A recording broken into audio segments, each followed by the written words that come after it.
ጾም عجيب በሆነ መልኩ ይወዳል አንዳንዱ ደግሞ ሶላት በጣም ይወዳል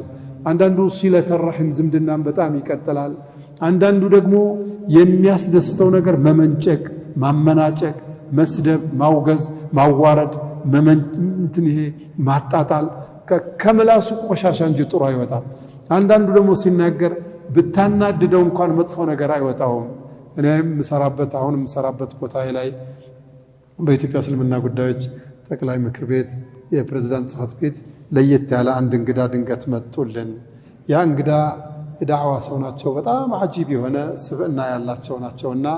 በሆነ ነገር ተቆጥተው ግን መናገር አልቻሉም ባህሪያቸውም መጥፎ መውጣት አይችልም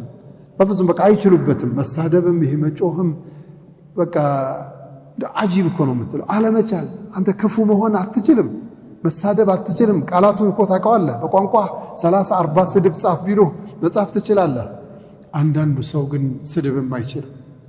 ግልምጫም አይችልም ክፋትም አይችልም ሸርም አያውቁም አንዳንዱ ሰው ደግሞ ሲያጫውተህ እንኳን እያናደደ ነው ለብ ብላችሁ ከሆነ አንዳንዱ ሲያጫውት ራሱ እያናደደ ነው ህፃን ሲያጫውት እንኳን እየመታ ነው በቃ ኸይር የሚባል በእጁም በምላሱም በእግሩም አታገኘው ምንድነው ጉዱ ስትል قال تعالى ان سعيكم لشتى የሰው ስራው የተለየ ነው አንዳንዱ ገንዘብ እንኳን ሊሰጥ ስንት እንዳለው እንኳን ሰው እንዲያቀበት አይፈልግም ሚስቱ እንኳን ጨምሮ በነገራችን ላይ ሚስቱም አካውንቱን ማታቀም ያለውንም ካፒታል አታቀም ሁሉም ነገር በቁልፍ የተዘጋ ነው አንዳንድ ጊዜ ሲሞት ለወራሽ የማይደርስ በሆነ መንገድ ንብረቶቹ እንደተበታተኑ ይሞታሉ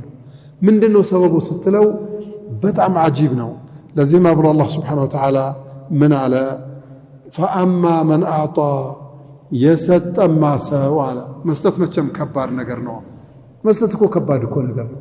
እስር ቤት ገብተህ መንቀሳቀስ እንደምትከለከል ሁሉ በህይወት ያለህ አላህ ካልፈቀደልህ በስተቀር አላህ ለሚፈልገው ነገር አንዳንዴ አንተን ለሚጠቅምህ ነገር እንኳን ለመስጠት ከባድ ነው ሻይል ልጅ